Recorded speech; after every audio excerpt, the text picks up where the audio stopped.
I had a very interesting discussion this afternoon with Bill and Henry, and they told me that we have over, this state alone requires over 60,000 health workers that right now are being sourced from Philippines and some other countries. But in Kenya, we have surplus of health workers, and we have surplus labor because the economy in the country cannot absorb it. So when I came here and I was given those ideas, I said, yes, I must discuss this with the president because I think we have an opportunity to bring our young people who will have a job, bring up a family, earn some money, and send some of the money to the country, and the economy in the country, the GDP grows. But this is something that the Diaspora Ministry should be informed. But how do they get to know this? You are the people who are here. You have the ideas. You can actually give us ideas to help the Diaspora Ministry be more useful to Kenya. I was told that good ideas run the world, but great ideas rule the world.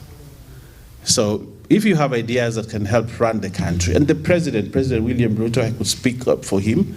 He's a person who admires and loves ideas. He's a president of ideas, but he's also not an island that is the only person that has those ideas. He can get from other people so that so I expect as we engage on the Q&A, we'll be able to get what are the ideas that can make Kenya a great and a better country. What is it? What is your contribution?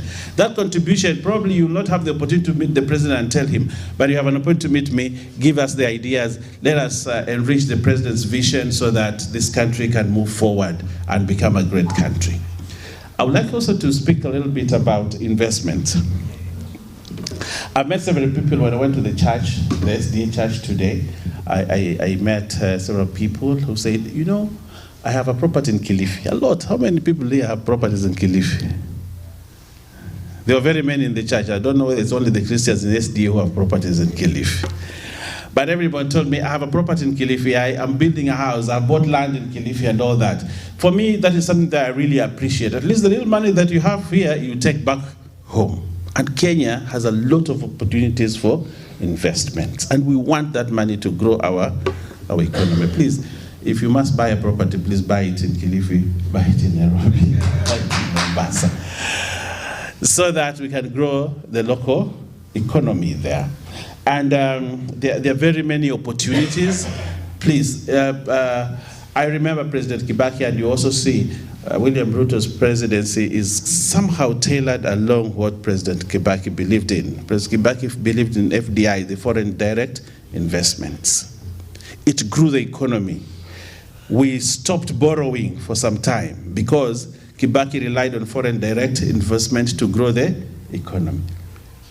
Other people may shy away from investing in the country, but you are Kenyans. If you have an opportunity to invest in your country, please do. It will grow the economy.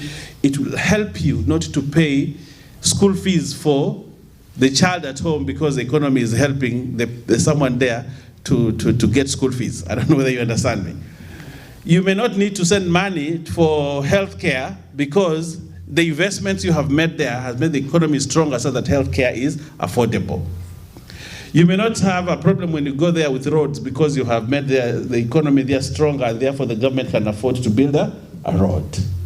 So I want to urge you as countrymen to look at investing in your country so that we can grow the economy of the country, make it strong, and stop the reliance on China, and that we have to always take loans from China, and we are beholden to them, and we can't make any decisions because we are deep into debt. I think this president has made it very clear that we don't want debt. We want to grow our economy and local resources, and everybody must pay tax, a fair share of their tax, so that we can grow the local economy. I want to end by saying this.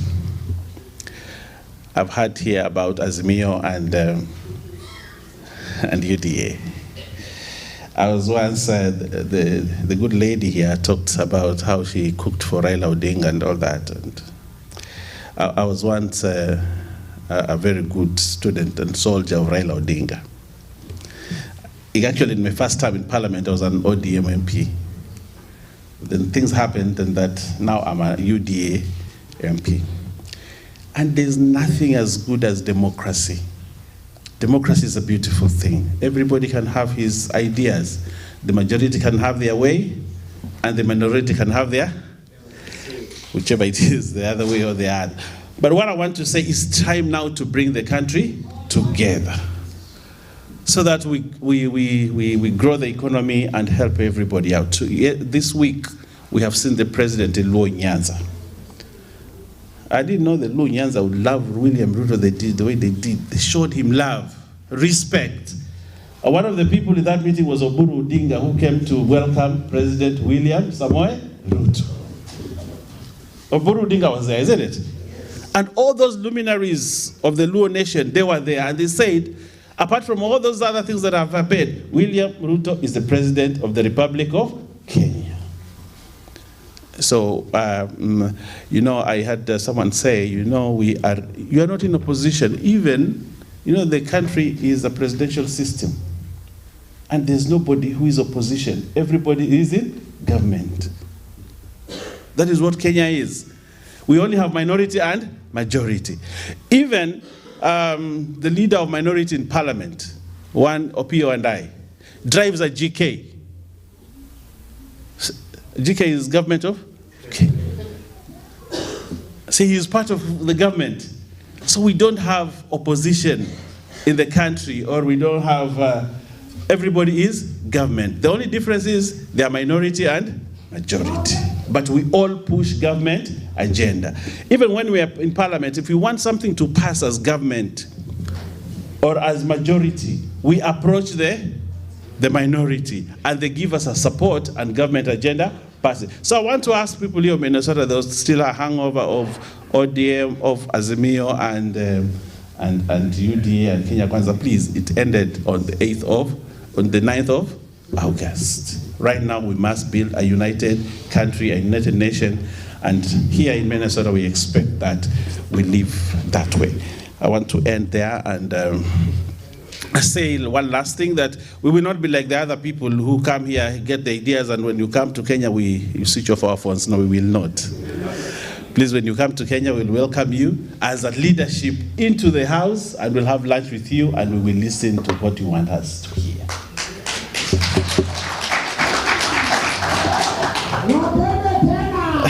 Let me take this humble opportunity to now introduce you to a man that is now becoming a household name within the Kisii nation and the Kenya community. A man who has, at very young age, shown resilience in life. A man who once was called a chokora, but because of God's grace and hard work, today is a member of South Mugirango. A man this government relies on to push government business in parliament by whipping people. Whipping, you don't beat them around. You convince them that this is a good idea for government, please support it, and brings all members to support. And when I say that we have not lost anything in parliament, we have 100% record so far. That is attributed to one Silvanus Osoro, the member of parliament for South Mugirango. Please welcome our brother to come and speak to us.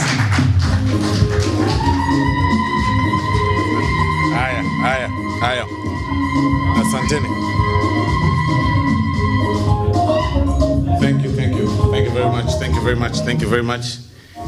Ninaona watu wamechoka kidogo because the speakers that came before us walizungumza mengi kweli. So nimeona tusimamishe kidogo so that we engage and share and then we finish. So hamjambo. Bwana Yesu asifiwe. Ama nyinyi amuendi kanisa. Thank you very much. My name is Silvanus Osoro. For those who've not met me, I am like my honorable colleague, Honorable Owen has said, I am the Member of Parliament for South Mugirango. South Mugirango is in Kisii County. I am serving, of course, my second term. And by God's grace, I serve in the National Assembly as the majority party chief whip. I am actually the government whip per se. Whenever I meet the president, anytime I'm with him, he calls me, Sema, Mr. Government. So I am Mr. Government when it comes to matters government in the floor of the House. I am privileged to be here in the United States of America. Of course, this is not the first time I've come to this place, but this is the first time I have actually seen snow by my eyes. When I didn't know that it was this bad, when somebody told me, there's snow and there's ice all over. So as you were landing, I had a privilege of sitting, of course, close to the window, and I saw white all over. For some reason, I thought there is either new technology of white soil or there is something that happens within Minnesota that makes it very special. I didn't know that it could get this worse. And all our hosts can confirm to you that I've been asking them this question, that why are you guys here? I mean, really, must you be here? Because we are so comfortable as we are. Look at us, look at the audience. You guys are so quiet and comfortable until we get out. Then we all get back, looking so funny, struggling to get in the car very fast. I mean, what place is this, So I've been asking my friends, and but I have the answer, and of course within this, within my speech, there is an answer to that. So this is my fifth time in the United States, and all the other times, of course, I've come again on official duties. But this is my first time in Minnesota. Trust me, I don't admire it. I hope I do when it's summer, like you say. Because as of now, I really don't think you guys can only hold me. I mean, unless I'm at gunpoint, I don't think I can live here within summer period. Now, we are here. We've been here for a week. We were in New Jersey. We were in New York. We should be in the Parliament of, or the Congress or whatever of Delaware sometime next week. We should also be in Washington, D.C., in some university to give a talk. We've been here for a week, and we have an extra week to go. We will be leaving here tomorrow for Texas, Dallas, and hallelujah, I hear it's fair. The weather is cool. And then from there, we should be doing Florida, the other coastal part of this place, where we got a special invitation by some military or something to take us around, I don't know where. So it's a privilege to serve. And sometimes when I find myself speaking here and talking to you guys and even addressing people, I don't really, it hasn't hit me that things happened, not just in my life, but just even in our country, that some things happen. Because just a few months ago, I was always a state guest. And with about 8 cases now, not that I'm a criminal, I've always been a suspect. There is no case that has gone to completion. At some point, I was arrested for looking in a manner suggesting that I want to cause chaos when the president came to kiss him. I don't know how those people look like, but today, nobody has ever explained to me. It's such a crime that, I'm a lawyer, I practice law, but I have never seen such a crime. And it is some things that I do not understand. And some of the things that you guys see on social media of Bessie J having some, guys road barricaded or something has happened to me live in my own house, where guys block my gate and they tell me, the president is around. We have instructions not to have you out of the house. You look like you want to cause chaos in the president's function. And it's going far away from my constituency, which is in the remotest areas of our land in Gusii. So that is in my house in Kisii. And then they tell you, you get back to the house and then you try to press your phone, you realize you don't have network. Kumbe, the state has also switched your network within the house. So you can't make a call to even call your boys to bring some trouble. So you sit in the house for house arrest, and then you hold there for 12 hours, he leaves, then you go. You have no option. So it occurs to me today that there are things that we celebrate as a country, and there are other things that, of course, we need to amend and change. But having said that, in the periphery of our normal official duties, we felt it wise that even as we engage, even as we move around this country, it's also always important to engage you guys. Like you've said, the speakers that have spoken before us, Jonah, and all of you guys have spoken here. You've raised issues to do the consulate here. Of course, you deserve consular services. We had a privilege to engage the permanent representative of in the New York, of the UN in the New York. We were asking them about how you guys, you know, the issues that Kenyans raise through New York and stuff like that. And we saw a large file of things that you guys raise every time we visit there, and not necessarily you guys, but I'm saying the Americans. And then we then checked the record of part of the things that people raised some days back. And one of the records was clear that Kenyans in the diaspora wanted to vote. And they said, we want to also have our right to exercise our patriotic duty of voting. And that was as part of the file, as it were, in several years back. And we also followed and found out midway that prayer was granted. And then we followed and saw how 2017 things were when you guys were constituency number 291. And then we tried to also see what could be or what happened in 2022. Then we realized the large prayer of you guys voting was, the files were so many, it was so huge, it was like in some corner. But now when you looked at, after now the prayer was granted, the file of the vote was actually slender than what we would expect. So this now leaves us confused.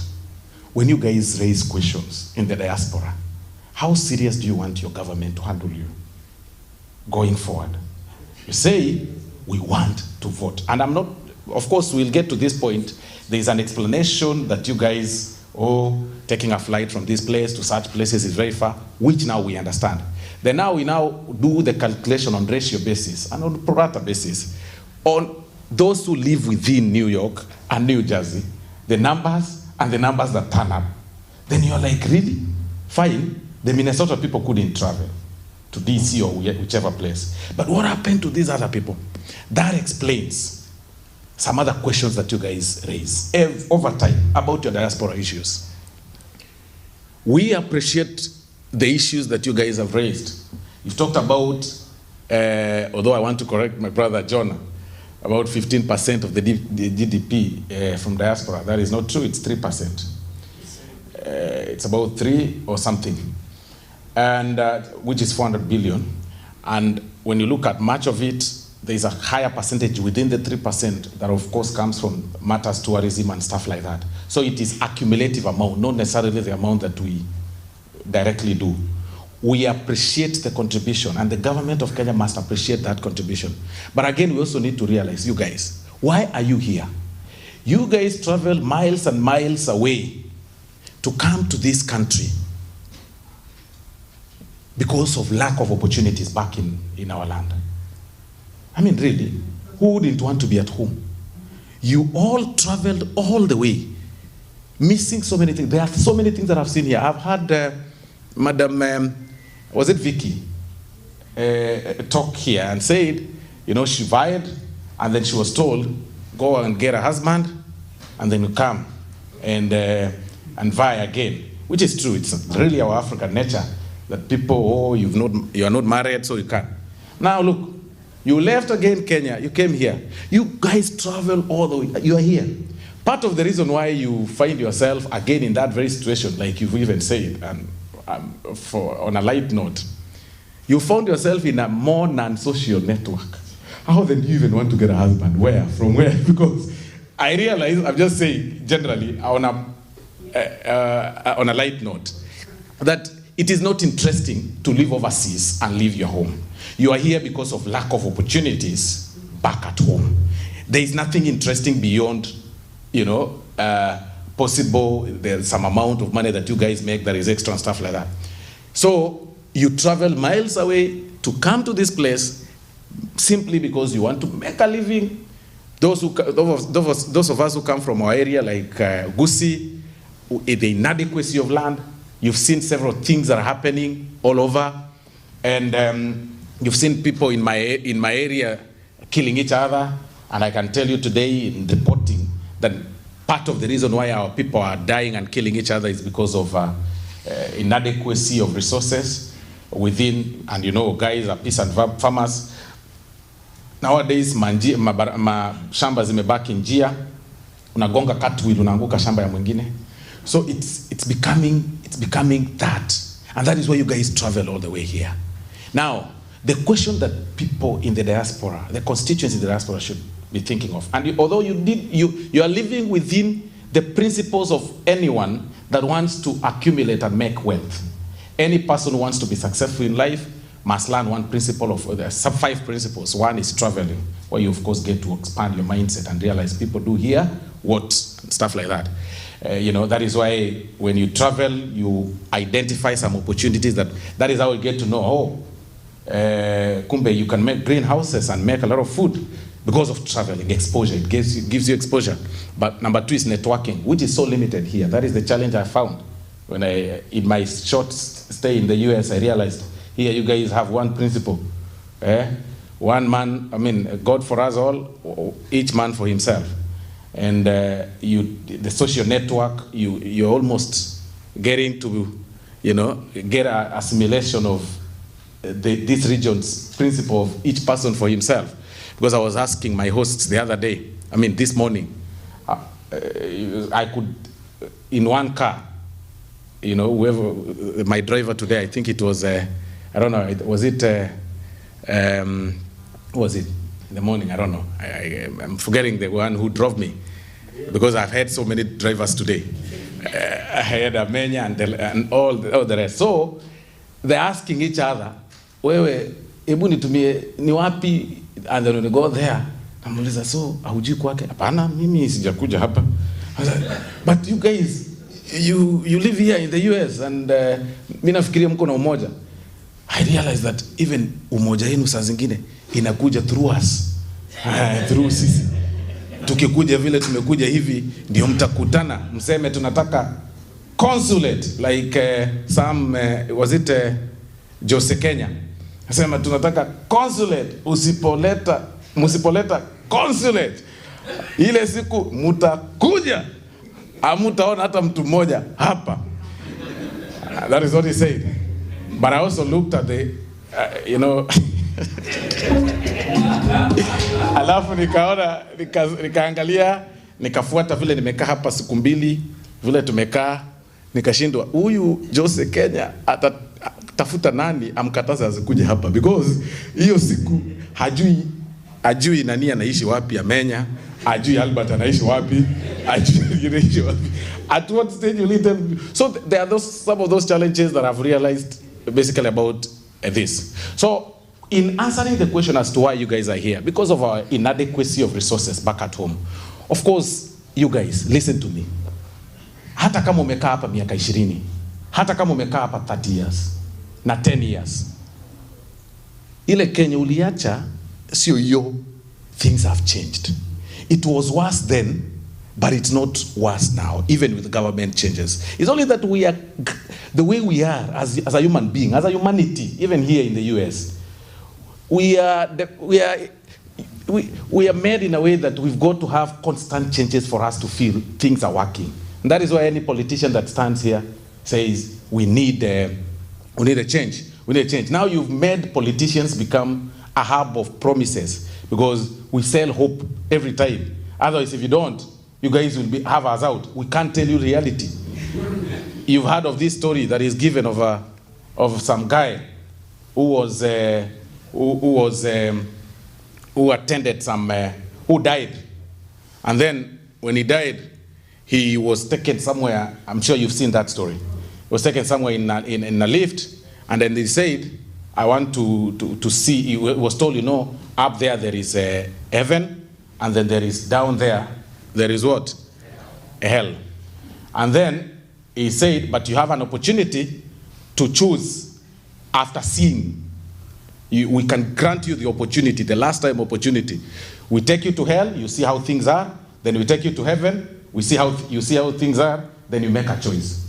So he went to heaven, and he saw the way guys are just, okay, it's calm, there is nothing, people are quiet, angels are there, God is there, there's nothing that is happening, it is merely nothing. Then he was taken to hell. When he was taken to hell, he found a party. Guys were in suits. People are doing very well. And guys are fat, they are doing very well. There is plenty of food. So the way guys are partying everywhere. Then he was placed in the middle and he was asked, now choose, which side you want to go, hell or heaven? The guy thought and said, but I was told hell is hell. It is messy. No. But what I have seen is directly opposite of what I was told. Then he said, I choose to go where? Hell, where there is parties and everything. So after he was asked 3 times, he said, yes, I'll choose hell. He was taken back to heaven. He said, no, I don't like this place. I need to go to that place where there was a party. So eventually the guy was dropped down. Well, there was a party and the mercy was closed. So when he found there, he now found things were messy. That is the very same place. The devil that he saw who was looking so good, he has a tail, and every person is now messy, guys are crying. Then he asked, isn't this the place that I was the other time?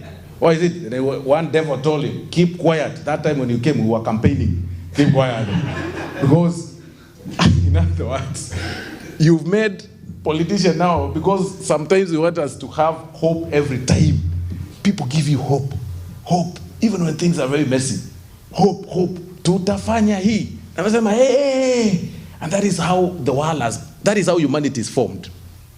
But today we are here to tell you the reality. You guys are most of you guys are well schooled. Most of you guys now have traveled. Number one, this is not your country. You are here to make a living. And when you make a living in this country, to develop yourself and develop your home, you have no other home. You have several people were not born here. Most of you guys were not born here. There are kids, of course, who were born here. But there are several of you guys whose umbilical cord was buried back at home. So you have no choice other than to always think about home. Even as we raise issues, sometimes even we come here and you admire this country, and then you wish your country could be the same. Please, we appreciate that dream. But please, don't accelerate us too fast.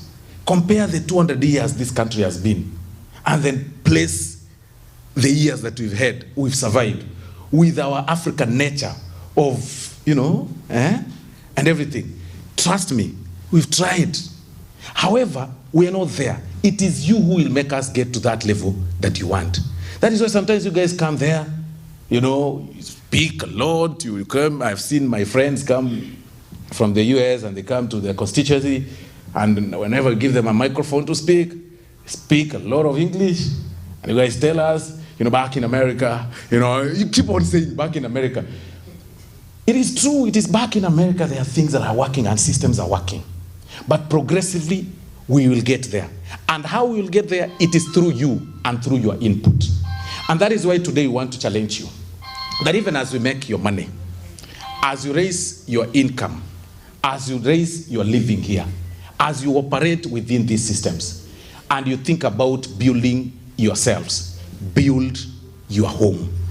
Build your home through focus of paying, of paying taxes, of investing back at home. I have had a privilege of moving around. The other time I visited my friend in Seattle, Washington, after my official duty. I found her she took me around the houses that she's built there, about 6 or 7 or 8 of them. And she was, this is my house, this is my house. Back at home, and I asked the amount and everything, and I calculated, because I'm in that business of real estate sometimes. So I calculate, I'm like, this one, si jamaa, huyu dem si angefanya maneno namna hii. And then back at home, akikuja, she comes to my place to spend for the entire 2-3 weeks, then she comes here. So the other day I sat with her over Christmas and come, what you're doing is good. But I want you to remember that invest back at home. It is very important. So I'm challenging you. As you make your money, remember to invest at home. Number two, remember your people back at home. Be involved. The problem with diaspora people, you are always involved in home affairs through remote, and following comments on social media. And what have they posted? Let me tell you. And that is why I'm telling you, I'm happy that the chairman for Henry, I don't know Henry, where is he? Henry spoke here, and he said that he's the chairman of Azimio. Now that is the reality of life. Can you imagine the chairman of Azimio? You guys were campaigning for Azimio here, which is very good. But here, it is here, my friend. What was the reality on the ground? It is here. That is the reality. That is how life is. Unapata mtu anasema, sisi ni Azimio. Paka mnataka kupigana. Sisi ni Azimio. You didn't travel to DC or New York to vote? Some of us didn't travel at home to vote. But on social media, because somebody was there, I saw somebody telling me, Osoro wewe, na huyo William Ruto yako, munaenda nyumbani, uwezi rudi bunge, uwezi rudi. Social media. And by this sometimes nasoma naona, nyewe siwezi rudi. Watu ni wengi sana. Hii imeenda. I'm telling you. When I was telling people yesterday, when I first vied in 2017, and I quit ODM for a little-known Kenya National Congress in my constituency, and those people know Kisii with clanism. I come from the smallest. I think we are 4,000 in the entire constituency, competing with people who are 30, 40,000, 18, 20, 30,000. And then the guys told me on social media, umetoka ODM? Wewe yako kuisha. Your Osoro must fall. So, if you think vying is easy, ask Daktari Josh. Josh vied. Even his own polling station muuliza alipata kura ngapi. Hata wale watu walikuwa wanacheka na yeye. Watu wanakula pesa yako, wanavuta pesa yako, he can tell you. Wanavuta pesa yako. In fact, he got very mad, and I remember because I was a young boy in high school, he told them, nyinyi hii clan yetu ndio mmeniangusha zaidi. Hakuna siku nyinyi mtaongoza. Sasa na yeye anatoka. We are from the same clan. Nyinyi hakuna siku mtaongoza unless kijana atoke nje, hata kama ni wa hii clan, akwe wa nje, asomee huko nje, ndiye akuje, ndiye asimame, ndiye achaguliwe. And it's true, his prophecy happened. Because I didn't grow home there, nilienda nje, na nikarudi. And so what I'm trying to tell you, as you work within the systems across here, think through also developing yourself back at home. When they told me that on social media, niliona siwezi shinda. But in 2017, wakati nilienda ground, nilipata ni kitu ingine, na nikapata nimeshinda. Ladies and gentlemen, if you haven't traveled back at home for a year or after campaigns, I came to report to you, number one, we have a new president called William Ruto. Tuanzie hapo. Number two, those of us who believe in religion and who believe in the Bible, like myself, because I read a lot. I read books, I read the Bible page to page. I don't know how I am, but I read and finish, then I come back. I read books, I read a lot. So I open up my mind. So I'll tell you today that now you've got to start accepting. In the book of Romans chapter 13, verse 1, all the way to about 4, thereabout. The Bible says that leadership, there is no leadership in the world that is placed without God's hand. Any leadership that you see, God has a hand. He allows things to happen the way it is. We've got now to start accepting reality. Number one, politics is over. It is not wrong to have a different opinion. There is a soda called Coca-Cola, there is a soda called Fanta. If it comes here, some of you guys will pick Coke, somebody will pick Crest, another one Coca-Cola. Right? It is no more. That is how we are crafted as human beings. But politics should not be a matter of life and death. Once it's over, the winner has it, support the winner. You have no patriotism if you feel that this winner should fail for you to be proven right. That is not patriotism. Upon victory, support whoever has won. The president has won, William Ruto. We do not want to know the stories that have penned all through, because some of the stories you guys hear, I was there, I was in Bomas, and my colleague was there, he knows that things really happened. And some of us could have passed on, would have died, because things really were happening for that week. It was tough, but God allowed it to happen. So the president is William Samoei Ruto. So today, even as we report to you guys, that we also want to give you his personality. That is a welcoming guy, he's a friendly guy. And out of the reception that we've seen with you guys here in Minnesota, we want to make a request to him upon our return. That is in his official visits here, he considers visiting Minnesota. That we will do. I am happy there are people who are doing recording. I'll wish to get that clip, and I'll show him that Kenyans in Minnesota want to meet him. Ama? He's the president. Number two, I also want to remind you, those people who are, because you've not been going home, that the president has made the hub of Azimio has always been Nyanza. In fact, in Homa Bay, the president got 1%. And unlike in Rift Valley, Raila Odinga got 23%. So you can imagine. So I wanted to report to you that the president has made Nyanza, two Nyanza visits since his election. In fact, yesterday, Gladys Wanga gifted him a bull. So who are you to say I'm in the position every time and I can't go where? Between Gladys Wanga and ourselves, who knows how things should be. So those are the things that I'm telling you. We forget about that. We've all had a route in ODM. Myself, I was in ODM. Now we need to support the government. So I make 3 requests to you. As you invest here, please wacha kukwama hapa sana. Kumbuka kutengeneza kitu kule nyumbani. Akiba haiozi. Identify channels of investment.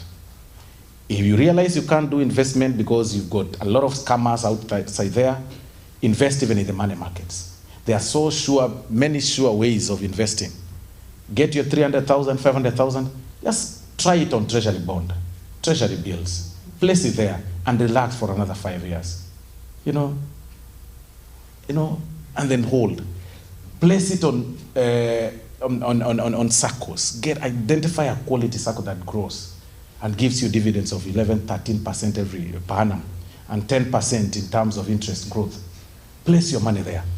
When all these things are said and done, travel there. You'll realize the treasury bond. Like now, there is an infrastructure bond that is coming. It gives returns of about 17% on investment. Why would you be here and you go back home?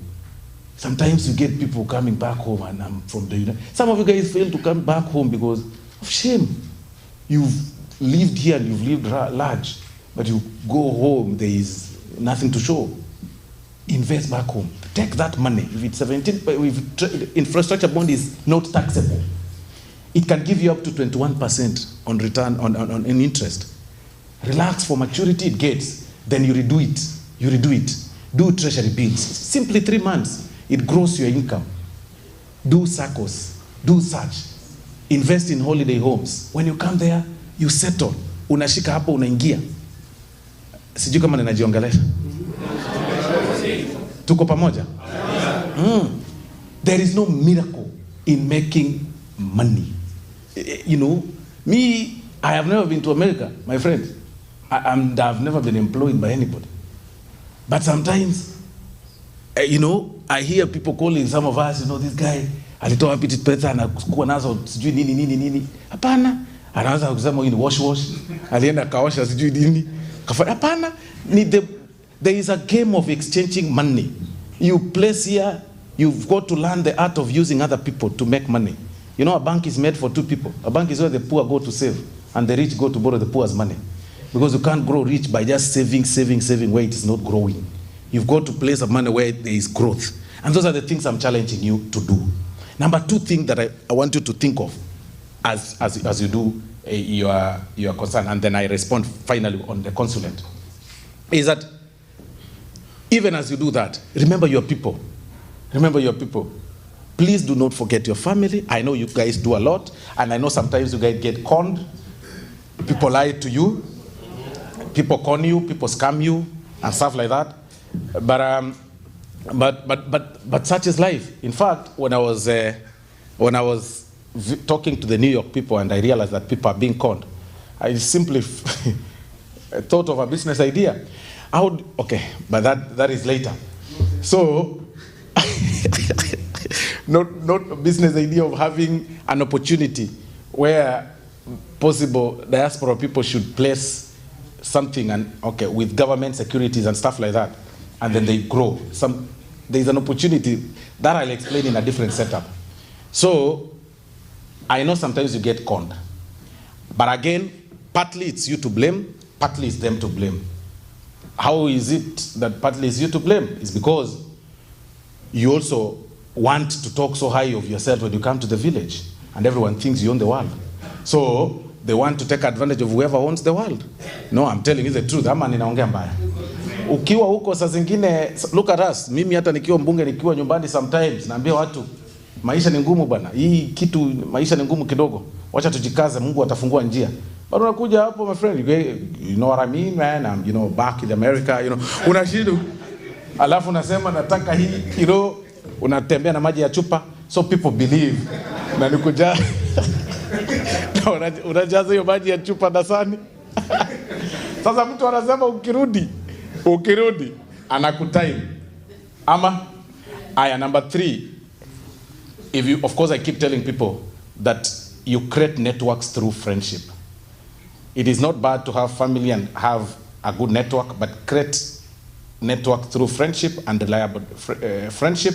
Always try to find somebody ahead of you, kiasi tu, so that you open up your mind to see usikue mtu ako chini ama level yako when you want to grow progressively about yourself.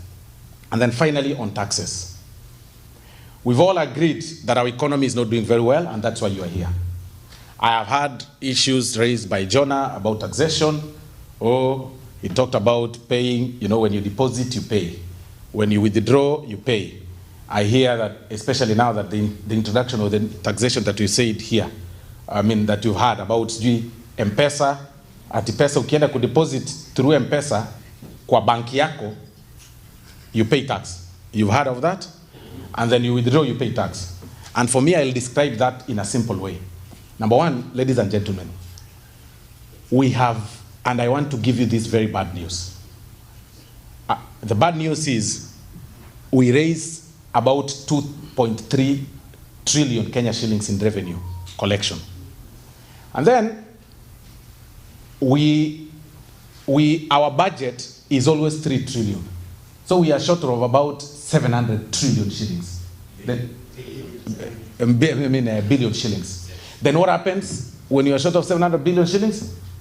We start looking for foreign loans, which we get at times at 15%. In fact, as it is right now, there is no country that wants to lend us because we are not creditworthy anymore. And they tell us, if you guys want to get money from us, then what do you do? No, we'll give you at 21%. Get it or kama mtaki, achana nayo. That is what is happening. Now, I have heard somebody say, what has been happening ni kuiba, and it affects the operations and everything. It is true and not true. You guys live in this country. You also get to hear stories. In fact, even in this very country, you hear stories of people who don't pay tax, steal from government. But watu wa mahali tunaishingi, kama hapa mahali mnaishi, hawezi taka siri zao zitoke, wanakuangani zao na wanajiprotect vizuri vilivyo. Hata watu wengine wenye kuna corruption lakini ya uioni, it's not aiuzwi vile sisi tunauza hiyo kitu, tunaionyesha kubwa namna hiyo. Yes, there is leakage in terms of corruption. But I wanted to give you the numerical number as it is. About 1.5 billion goes to salaries on overheads. About 500 billion goes back to pay the foreign loans that we have. 300 billion goes to the accounts. I mean, to the, not to the county, to the counties, to the county governments. So we still have a short of amount of money for you to come back home and call your MP. Mbona, you know, you guys call me, you know, when daktari comes home, mbona stima hakuna kwangu? You know, hii barabara ni aje, gari yangu imepata puncture. You call us, you want that road to be done, yet hakuna sasa hiyo pesa. Hiyo pesa sasa imeisha. My request to you, and I think that is what the president has done. What the president did when he took over this government, number one, he avoided foreign borrowing first. Then he cut our budget by 300 billion. From where? The normal, basic, and necessary current expenditure. Why would you need flowers in state functions every time? Fresh flowers. President attends Kiambu function, flowers. Deputy president somewhere, flowers. Minister somewhere, flowers. Each flower, 10,000 shillings. And they got to be fresh every day. Every day. So that recurrent expenditure was removed. In the recent meeting that we had in Nanyuki, the president and the entire leadership, he had the leadership of parliament, myself and Owen and my other colleague Ishungwa, all the ministers and all, was it, no, it was all ministers, ourselves, and PSS. The president did not even have the aide-de-camp. He did not have a PA in that meeting. He said, you come with your driver, your PA, you pay for him or her. And like how it was, we would walk around with all our people. By the grace of God, this opportunity that I serve, has an opportunity that I have about, I am supposed to have 10 officers paid by you. But why? Why would you have 10 officers? Me, sijaiba pesa ya mtu na sijaiba bibi ya mtu. Sasa why should I be having 10 officers walking around me and it is you to pay? Why can't they be going somewhere? So he cut that. Understand? Himself, he cut his officers when we had that conference. And that is what he said, 300 billion down. And then we are targeting to raise at least 3 trillion this year. So that we are able to pay our foreign currency. We don't want to borrow more. We survive within our means, then we grow. And that is why I am telling you, we've got to find every opportunity. Na wewe utatusaidia. Na mimi ni tusaidiane. Tuhakikishe pesa revenue yetu imepanda. And that is why hapa, hii yenye umesema ya Safaricom is not owned by government. It is a private entity. For convenience, it is of course in shareholding. For convenience purposes, wewe unaamua, tuseme mtu anaishi kwa nyumbani si wewe. Unaamua, hii 100,000 yenye niko nayo, badala nipeleke kwa bank ni deposit. Yet bank iko hapa tu. Wacha niweke kwa M-Pesa, nitume kwa bank. Hii M-Pesa si ya serikali, ni ya wako tu shareholders. It's a PLC company, yes, but it's not owned fully by government. So wewe juu ya convenience, hii intermediary lazima ikulipishe. Kwa hiyo service yenye unatumia, unataka kuitumia for free, haiwezi. Hata Western Union ikituma, haiwezi kuwa for free, lazima ikulipishe. Na ikikulipisha, hiyo pesa yako yenye imekulipisha, tuikate tax, to raise our revenue to 3 trillion. So we'll be able to tighten our belts for only 3, 4, 5, 6 months until we get to our level where we are supposed to be. Tukifika hapo, kwa sababu hapo ni nyumbani kwenu, hizi vitu zingine nyingi mnasema, opportunities now zitaanza kuonekana. As it is now, nini kidogo. Nimeona mtu ameniandikia kaniambia, we try as much as possible. Nyinyi mkiomba loans kwa sababu nyinyi mnaishi diaspora, interest yenu ikuwe chini. In fact, interest yenu ikuwe ama mnapewa interest free na vitu kama hizo. Itakuwa ngumu kidogo. If possible, hata inafaa.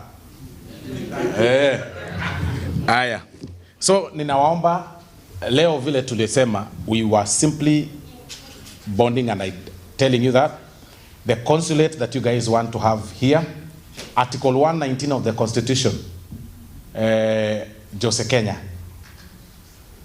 allows you and gives you power to petition Parliament for anything that you may want. Listen, I am the chief whip of the National Assembly. If today you decide to petition about the consulate in the National Assembly, I have not lost anything by government or anything in the National Assembly, and I can't lose. Trust me. I will not. Siwezi. Hakuna kitu inaweza anguka huko. Kama nimesimama. In fact, my colleagues say, Osoro akisimama, you know, even they don't want to go out. Osoro amesimama, tukionekana tumetoka nje. So, I want to request nyinyi, kwa umoja, tusikue tuna umoja wakati sisi tumekuja na mnaomba kitu moja na mnaenda. Have a well-drafted document. I'll engage your leaders. We've had a challenge sometimes, like Sam said. Kila mtu kwa diaspora ni kiongozi. Everyone. You come to, during the campaigns in Karen, when we were campaigning from Karen, kila mtu alikuwa anasimama, I am the president of whatever association. I am the chairman of this. So, unapata, nobody wants to take you serious. Because there is no structure. And I mentioned it yesterday when I met a few people who graciously accepted to host me. Nikule chakula. Unajua sio kila mtu anakukaribisha. Ukipata opportunity mtu amekukaribisha na ni overseas na nikakula ugali na chinsaga, my friend. Hata siku for some reason nilisahau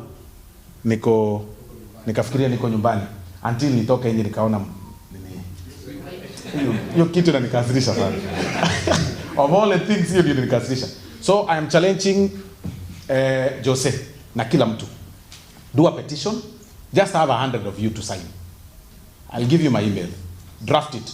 I'll table it for you. Stop hizi vitu za channel zote. I'll table it for you. And I'll push the government agenda. And I'll talk to the president and all the stakeholders. We make sure that it's passed in parliament. Not to do away with all the other deserving regions. There is nothing wrong of having consulates across. Even if with, you know, and consulates grow by themselves. Somebody who raised an issue here about education attaché, all those other things. It is a consulate that will grow by itself. Once consular services start, you will see kuna opportunity ya nasi. This evening with Owen, we had an opportunity to have a meeting with Mohammed Noor. Yes, Mohammed Noor, you know him. He has roots from Kenya. So we had an opportunity to talk to him, and he was telling us that Kenya has got, not Kenya, Minnesota has a deficit of 60,000 healthcare workers.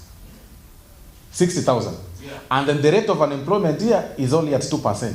Then he told us, negative 2%. Then he said, even if we employ now everybody, we still won't manage to raise the 60,000. Sure. Then how are you supposed to do? It's by sourcing from outside. Then he says Kenya becomes a bit of a challenge in partnership on such matters. And then we said we are going to engage all the stakeholders. We want to have a Zoom meeting with the Minister of Foreign Affairs, Minister for Health, so that we train the staff, we train for Minnesota, on behalf of Minnesota, in Kenya. Wako na exam yenye unafanya, it is fit for service here. And then unaletwa hapo. And that is good. That's the thing. And we engaged on that, and those are the things that we want to do. So it will create itself. That will be a council of such service. There will be a health attaché. Then there is somebody attaché, labor attaché. But it comes by itself. Do a petition, we will push it for you. So we've committed to talk to the president, to visit you guys. But I want the cry on the consulate to end through your petition. That is the only way you guys will be heard. Stop telling every government official about consulate. No. Do a petition. Sign it. You are Kenyans. Attach your documents. Scan it. Send it to me. I'll table it in the National Assembly. You will see every in fact, mimi Osoro. Ile siku itakuja hapo na ni Osoro ametable. You will see every government official coming here the following week. Oh, mbona sasa mbuku tuongelesha ile siku tulikuwa hapa Munaenda kutuanika huko bunge. That is how government works. But nyinyi mnakuja, serikali tusaidie. When you have the power, Article 119, enda usome. Na muifanya namna hiyo. So, I think that is it. We have engaged and shared on all those other matters. Nimeona mmoja ameandika akasema we want sitting allowance kwa sababu tumekuja hapa. Ile Amerika mimi nilikuwa najua tulikuwa tunakuja tunapewa kitu. Sasa nyinyi na hii Minnesota ndio mmeita the land of milk and honey. I suggest on a light, I hope that was on a light note, I want us to pray for this country, our country Kenya, support your leadership, support us. Osoro, mimi ni support hii wale wenye mnatoka area ya kwangu, ni support tu vile tunaendelea hivi, tuone vile county itakuwa. Kama haitakuwa mzuri, sawa. Kama itakuwa inaendelea vizuri, muni support tena kama mbunge, nimalize na William Ruto, alafu I'll be the first president from Gusii Nation. Hiyo inakuwa namna hiyo. Kwa hayo machache na mengi, simungeacha tu sample 2 2 3. Leta hizo. Huyu ni Jonah. Let's just sample 1 2 3. Yes, leta tu. So that I think tumejibu vitu nyingi. Mtu ameuliza dakika mbili tu, what's the government doing to protect its citizens scamming schemes going on in Kenya? Most of the schemes are exposed on YouTube by Truth Watchdog. Yeah, it's true. Are there any measures that have been put in place to stop Saudi Arabia recruitment agencies from exploiting Kenyans? You've seen that. Somebody has raised the issue of scamming. The scamming is world over. I suggest to you, sometimes when you guys travel abroad, and this I'm not ashamed to say, you lose your interest in home affairs through genuine reading. How long ago did you read your newspaper? Ya Kenya. Hata siku moja tu nasema online paper, wacha ni subscribe, it's 5 shillings. Nasoma tu naona what is happening, who has been reported as a scammer. Sasa unakaa kidogo unapata tu kwa YouTube kametokea kame pop up kwa Facebook, unafikiria huyo ndio gospel truth, una invest, unagongwa because you don't follow home affairs. Please follow home affairs.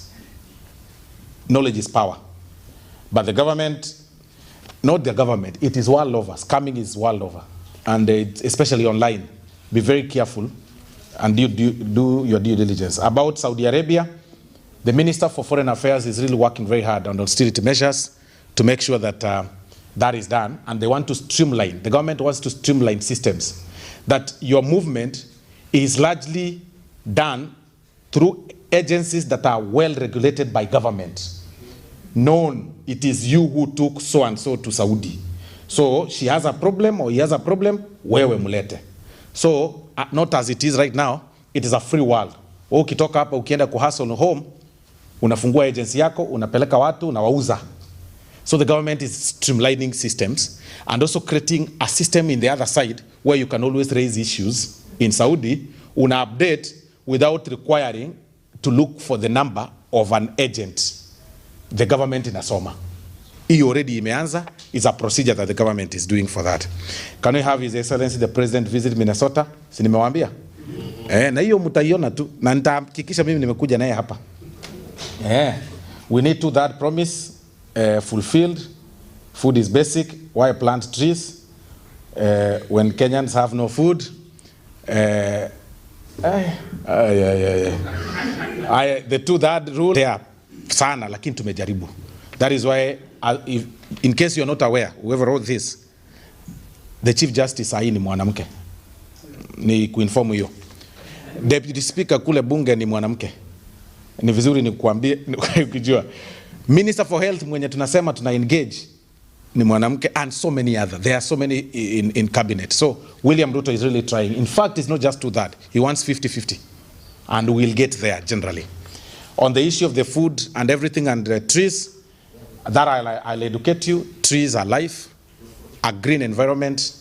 I don't know, when you mix trees and food, you are messing. What you should be telling me is that we stop the demarcation of land and we segregate some region for agriculture food. We say for example Eldoret or Kitale, mtu asifanye demarcation ya 50 by 100. Iachiwe mahindi. Hiyo ndio tunafaa kusema. Lakini ya kusema hapana tuache miti hapana. Hata hii town nimeona mko na miti imehibernate mingi. So you can imagine you are telling us kata hiyo miti, weka tu chakula hapo. Everything is important and they have to go together. Trees are life. You can't do away with the trees. Climate change, acquaint yourself with the climate change matters. People lost money in Chase Bank. They were paid 75% and they want 25%. Somebody has raised that issue, right? I'll tell you, and they're asking why is 25% ijalipwa? The process of liquidation is usually, it takes time, where the government is, liquidating assets for, when the executor is liquidating assets for repayment. Can we get low interest rates on loans? No, you can't. Because of our capping, although our cap rate is at 7% on CBK, so it can't go beyond or low at that level. Which seat are you going for 2027? Kesho, by God's grace, kesho kuto inajipanga. Saa hii wacha tufanyie watu wa Mugirango kazi. The president has committed to, by the way, Mugirango, hakuna maram in another 1 year. Zote zimewekwa lami sasa, so hakuna maram, stima everywhere. Kama nilifanya nikiwa opposition, sembuse sahi. So, if Kisii County will need me, wakuje wafanye benchmarking. The president has committed to digitize all government services. Will it be possible to have those services be paid for by diaspora people using the currency of the country they reside? I think that's a good point, Owen. It's a very good point that when you pay, it should be the responsibility of government. If they want to do exchange or whatever, they do it by themselves on their special rates. It shouldn't be you guys. Ati unalipa ina convertiwe to Kenya shillings inaenda juu kidogo.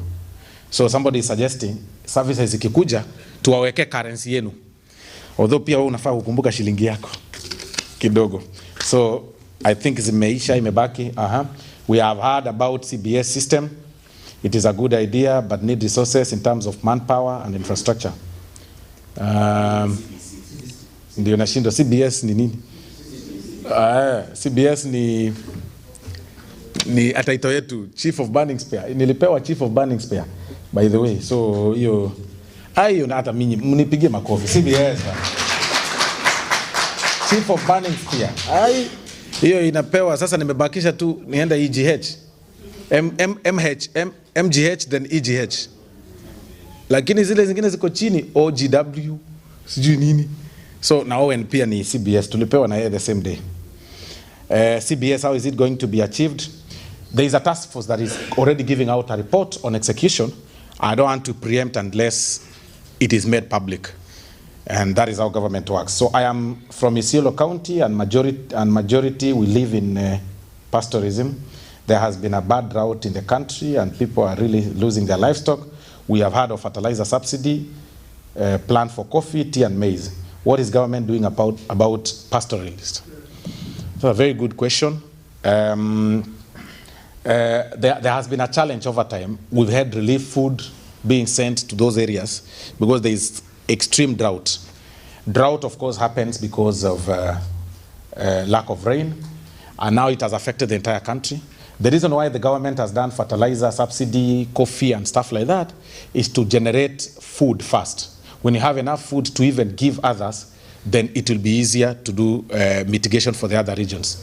But the government is in plan to do water pans in pastoral areas, to drill boreholes, several of them. Within these 5 years, water will be the thing of the past as a challenge in the northeastern areas. We also have an insurance program. Yes. There is an insurance program, of course, for the livestock, so that farmers wanakuwa na confidence ya hiyo. And then there's something I wanted to say about this subsidy. You guys have always raised issues about subsidy. Ninaonanga social media. Mkisema why did the government kill the subsidy on fuel and stuff like that. I'll answer you. Subsidy, short-term subsidy is like curing malaria using Panadol or curing a symptom using a painkiller. Dr.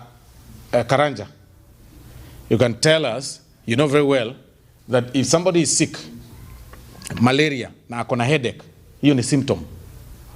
Wewe unaenda unampatia malaria, kichwa inapoa lakini bado malaria iko mwili. That is what subsidy on basic commodities does. That is what subsidy on unafurahisha mtu on a short term basis, lakini shida ni kubwa zaidi. So the root cause of this malaria, in my opinion, I'm not a doctor, unaenda the solution ni kumdunga chloroquine au inaitwa? Si ni chloroquine? Okay, I'm giving an example. Inaitwa nini siku hizi? Hiyo ni kumdunga ile kitu watu walikuwa nadungwa. Inapeana nini? Hiyo kudungwa ndio gani? Peana subsidy on fertilizer. Watu wavumilie 3 months. Maize ikuwe nyingi, galana kulalu ikuwe mingi, chakula ikuwe mingi. Subsidy, mafuta automatically when there is food supply, there is everything, the mitigation measures zimekuwa nini, itakuwa automatically low. So those are the challenges that people need to know. And please read this, okay? Okay. Huyu ni wewe? Lakini umeandika enyewe wewe ni Mkisii. Magumagu ni gani bwana? Okay. We need to expand the road. Talk with Murkomen, please. We will do a proposal on that. You don't need a minister. The way the government is done, you only need to do proposals from parliament. Then they implement. We will do it. We need, okay, we need seating allowance. I'm not giving you. I think we've engaged and shared, and that is what we wanted to share mostly. This was just a social network. We'll also give you our contacts. But finally, I want to challenge you people. Please have more social meetings besides these political meetings. Na waomba kwa heshima. Sasa, kuanga na nyingi na mkue na parties mingi, na ninajua na warembo, na waombea Mungu sana. Wakati mnakutana na kwa hizi vitu za social, waambie wa jamaa tusitumie sheria ya hapa, tutumie sheria ya huko. Ndio watu wasiogope maneno ya sheria ya hapa as far as relationships are concerned. Because nasikia kuna kitu inaitwa child upkeep. Child support. Huko kwetu, mnajua kwetu, hizo vitu hatuogopi. Hizo vitu, mimi kama wakili ukinikujia ati sijui mtu ananifuata na mtoto, nakwambia there are 4 basic needs ya mtoto.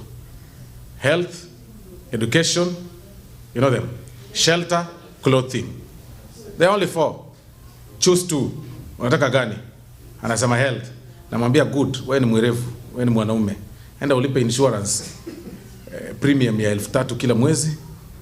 Na wengine gani? Clothing. Fanyanga shopping every month ya nguo ya 10,000 hivi. Na story imeisha. Mtu akienda kotini anaambiwa si huyu anafanya hii, wewe unafanya gani? Lakini hapa nasikia maneno ni noma kidogo. So waambie Vicky, wewe sasa ukienda social network nyingine, waambie wewe utafuata sheria ya Kenya au ufuate sheria hapa, wakubali, wasiwe na uoga. Because the few men I've shared with since yesterday, wananiambia bwana wanaogopa. Hata mimi vile nimekuja kusema tu kweli, hata kama weather iko hivyo, nimeogopa. May God bless you.